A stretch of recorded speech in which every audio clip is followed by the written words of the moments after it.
नमस्कार, मैं हूं हर्ष शर्मा और आप सभी का टाइम्स भड़ास पर स्वागत है। स्कूलों की फीस माफी को लेकर लगातार सरकार ने बड़ी कदम उठाए। मोदी सरकार ने इसको लेकर काफी बड़े कदम उठाए, लेकिन अभी भी जनता इससे परेशान है। कुछ स्कूल ऐसे सामने आए हैं जो फीस को लेकर लगातार अभिभावकों को परेशान कर रहे हैं। आइए कुछ अभिभावकों से ये सवाल करते हैं कि आखिर उन्हें क्या समस्या आ रही है। कुछ लोगों से जुड़ रहे हैं आज कि किस तरीके से स्कूल की फीस जो बढ़ाई जा रही है। तो सर, आपका क्या कहना है स्कूल की फीस को लेकर? जो बच्चे परेशान कर रहे हैं स्कूल वाले लगातार फीस को लेकर कि फीस बढ़ाई जाए, फीस हमारी जमा की जाए, लेकिन लोगों के पास खाने के पैसे नहीं है। ऐसे में फीस का कैसे करेंगे जुगाड़? सबसे पहले मैं आपके चैनल के माध्यम से जनता से अपील करूंगा, जैसे उन्होंने लॉकडाउन फर्स्ट, लॉकडाउन सेकंड का पालन किया, घर में रहते हुए सोशल डिस्टेंसिंग, घर में रहते हुए लॉकडाउन का पालन किया, उसी तरीके से उनसे अनुरोध करूंगा और उम्मीद भी करता हूं कि वो इसी तरीके से तीसरा जो लॉकडाउन 14 दिन का लगाया गया उसका भी पालन करेंगे। अब मैं कह देना चाहता हूं आपसे, जब से देश में लॉकडाउन लगा है, लॉकडाउन लगने से अधिकतर पूरा देश अपने घर में बैठा हुआ है। दुकानें, फैक्ट्रियां सब बंद पड़ी हैं। जो मजदूर थे, रोजगार करते थे, वो भी बंद है। जिम, स्पा, नाई की दुकान, सैलून, अन्य जो भी देश में कार्य चलता है वो सब बंद पड़ा है। और स्कूल वाले लगातार फोन के माध्यम से, मैसेज के माध्यम से पेरेंट्सों को दबाव बनाया जा रहा है कि वो आए और स्कूल में आके अपने बच्चों की ट्यूशन फीस, स्कूल फीस जमा करें।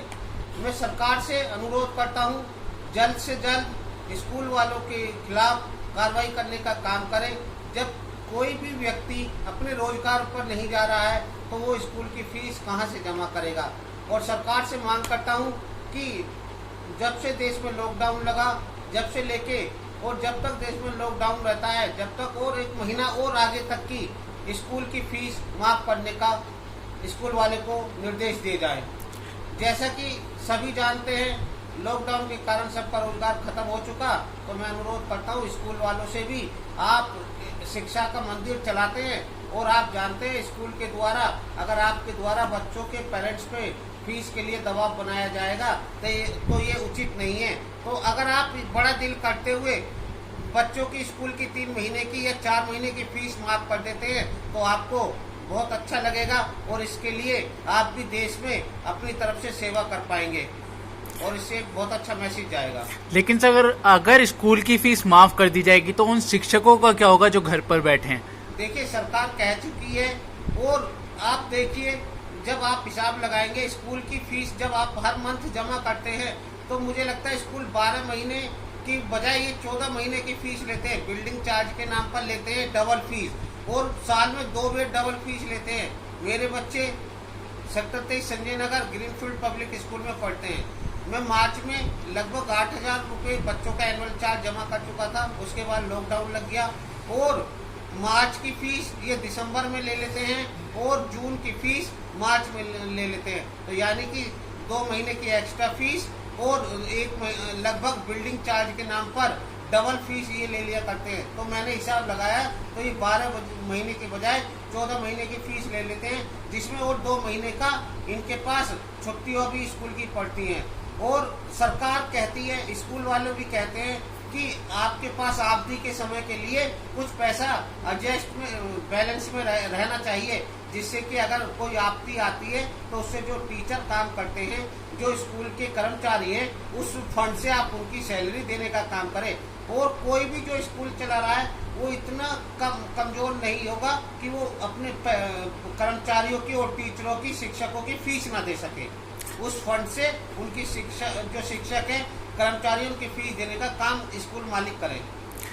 जिस तरीके से आपने बताया कि स्कूल वालों के पास फीस होती है और वो टीचरों की जो सैलरी है वो दे सकते हैं, लेकिन अगर बात करी जाए जो बाकी के स्कूल के कर्मचारी हैं उनको फीस मिलती रहती है, फिर भी ये जो ग्रीनफील्ड स्कूल है ये आप पर दबाव बना रहा है, तो इसके खिलाफ आपकी आवाजें बुलंद हैं। और मेरी आवाज केवल ग्रीनफील्ड स्कूल के खिलाफ ही नहीं, जो भी स्कूल देश में, प्रदेश में, राज्य में और क्षेत्र में चल रहे सभी स्कूल के खिलाफ है।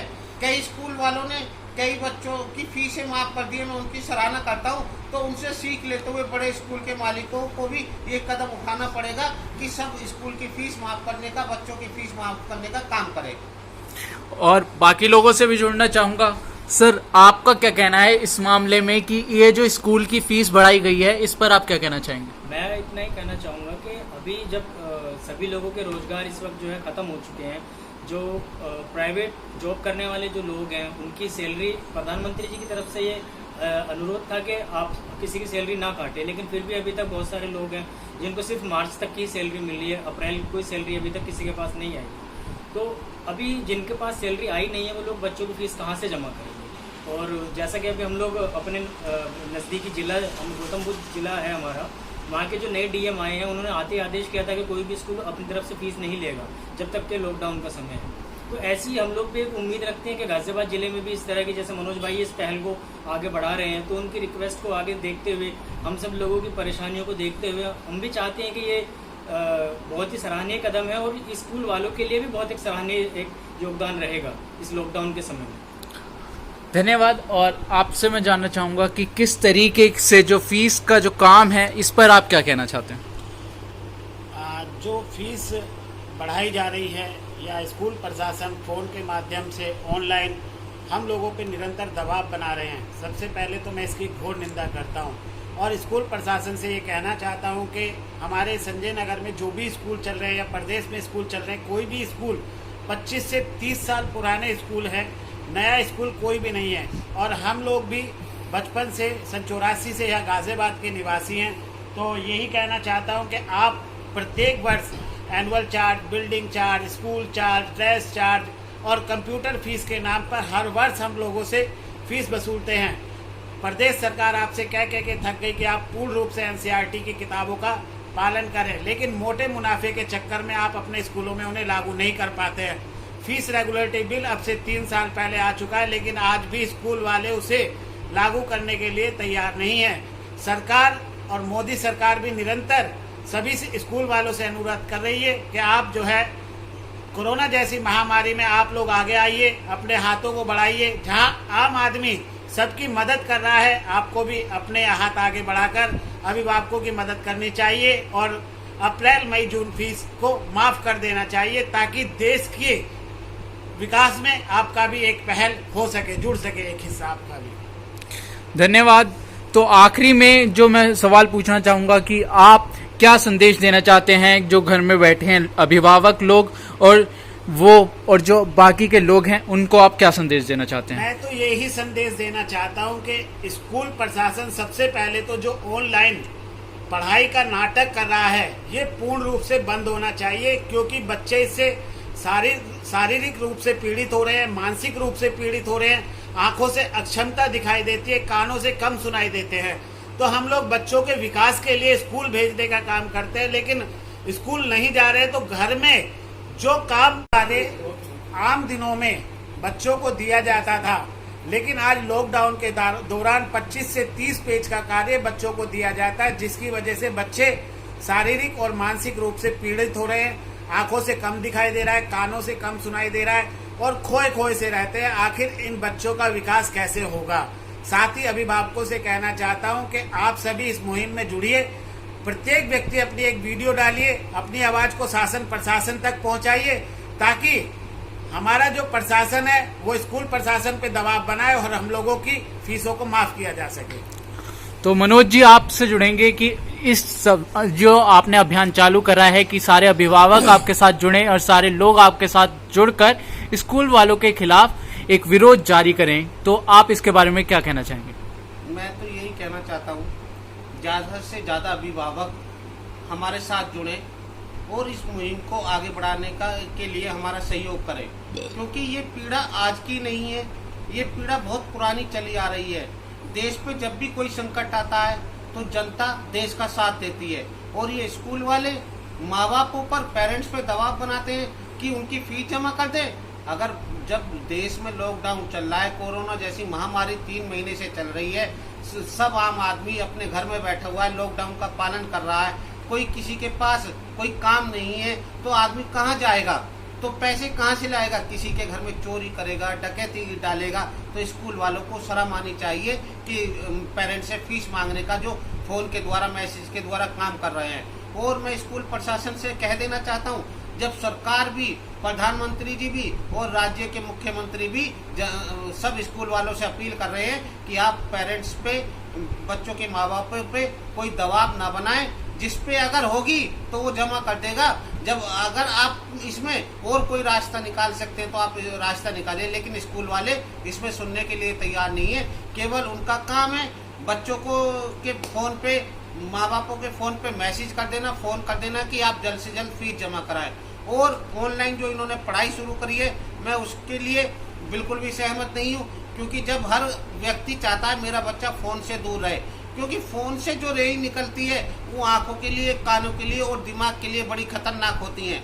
आपने देखा होगा आज हर बच्चा लॉकडाउन के चलते हुए अपने गांव चला गया है, चलो मान लिया, उसके फोन भी वही है। जब आप फोन पे ऑनलाइन पढ़ाई करा रहे हैं तो वहाँ पर नेटवर्क भी नहीं आते हैं, हर किसी पे स्मार्टफोन भी नहीं है, और हर व्यक्ति इतना पढ़ा लिखा भी नहीं है कि वो ऑनलाइन पढ़ाई अपने बच्चों को करा सके।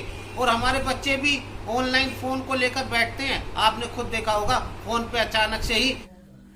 तो जैसे कि आपने देखा कि इन अभिभावकों को कितनी परेशानी आ रही है, लेकिन इस बीच हमने एक ट्यूशन टीचर से भी बात करी कि उन्होंने स्कूल फीस के बाद अपनी फीस में क्या इजाफा किया और क्या ही उन्होंने इस मसले पर बोला, और उन्होंने जनता को कितनी राहत दी, उन्होंने अभिभावकों को कितनी राहत दी। ये देखने वाली बात है, क्योंकि पेरेंट्स परेशान हैं। तो ये भी अब सुनते हैं उनकी राय। मैं विष्णु कुमार वर्मा, रिगार्डिंग पाठशाला प्ले स्कूल एंड पाठशाला अकेडमी। इस महामारी को देखते हुए हमने क्या कर रखा है, अपने यहाँ 3 महीने की फीस को माफ कर रखा है। हम चाहते हैं आगे इसको क्या दूसरे स्कूल भी अपनाए और 3 महीने की कम से कम फीस को माफ करें। सर, तो जैसे कि हमने एक तरफ देखा स्कूल की फीस लगातार बढ़ रही है, तो ट्यूशन की फीस जाननी जरूरी है। तो आप पाठशाला अकेडमी चलाते हैं, तो क्या कहना चाहेंगे कि आपने क्या किया है? दरअसल हमारी तरफ से पाठशाला अकेडमी भी और पाठशाला प्ले स्कूल भी है छोटा सा हमारा। तो हमने क्या कर रखा है, 3 महीने के लिए फीस फ्री कर दी है सभी बच्चों की, प्ले स्कूल की भी और एकेडमी की भी, जिसमें हम और उसके साथ ही साथ हम क्या कर रहे हैं कि जो कोर्सेज है वो साथ के साथ ऑनलाइन प्रोवाइड भी करा रहे हैं बच्चों को, वो भी फ्री ऑफ कॉस्ट, ताकि पेरेंट्स के ऊपर भी इस टाइम पे कोई बर्डन ना पड़े। क्योंकि इस टाइम में देख ही रहे होगे बहुत लोगों की सैलरी नहीं आ रही है, बहुत लोगों के साथ खाने को नहीं मिल रहा है, जिसमें एक छोटा सा सहयोग है हमारा। तो सर, आप अपने टीचर्स को कैसे प्रोवाइड करवाएंगे सैलरी? सर वो हम अपने फंड से देंगे, अपनी जेब से देंगे वो। तो आप गवर्नमेंट के साथ हैं इस बिल्कुल लॉकडाउन में? गवर्नमेंट के साथ हैं और जनशक्ति एक आवाज के साथ। तो जनशक्ति एक आवाज क्या आगे वाले लोगों को भी अपनानी चाहिए? क्योंकि जिस तरीके से जनशक्ति एक आवाज पहले लोगों के फायदा पहुंचाया, लॉकडाउन में लोगों को खाना भी पहुंचाया, अब आपने पाठशाला स्कूल प्ले स्कूल है, बच्चों की फीस माफ कर दी है अब, और साथ ही साथ और ट्यूशन फीस भी माफ कर दी है। कितने लोग आते हैं सर, मैं आपके साथ जानना चाहता हूँ? एकेडमी में तो हमारे 100-150 के आसपास बच्चे आते हैं। देन स्कूल में भी हमारे पास 25 स्टूडेंट हैं। अगर आपके ट्यूशन फीस की बात की जाए, लगभग कितनी आती है मैं जानना चाहूंगा? नॉर्मल 1000 रुपए सर एक बच्चे की फीस। एक बच्चे की 1000 रुपए फीस है, तो आप अंदाजा लगा सकते हैं कि कितने लोग कितनी फीस इन्होंने माफ की है। तो ये जानना जरूरी है। ये फीस माफी आगे वाले लोगों के लिए बहुत ज्यादा अब मददगार साबित होगी। धन्यवाद सर, और हमारे साथ जुड़ने के लिए। तो जैसा कि आप तक आपने देखा कि एक स्कूल क्या कर रहा है और एक जो ट्यूशन टीचर है वो क्या कर रहा है। क्योंकि अगर देखा जाए, अगर एक तरफ स्कूल से लताड़ा जा रहा है, तो दूसरी तरफ एक ट्यूशन टीचर खुलकर सामने आकर कहीं ना कहीं लोगों से कह रहे हैं, अपील कर रहे हैं कि अब की बार उन्होंने राहत दी है, और आगे जाके अगर ऐसा कुछ होता है उसमें उनका घाटा भी दिख रहा है, लेकिन वो प्रधानमंत्री मोदी के साथ हैं। अब देखने वाली बात होगी कि स्कूल इसको लेकर क्या कदम उठाता है। तब तक के लिए आप हमारे साथ बने रहें टाइम्स पढ़ास पर। धन्यवाद।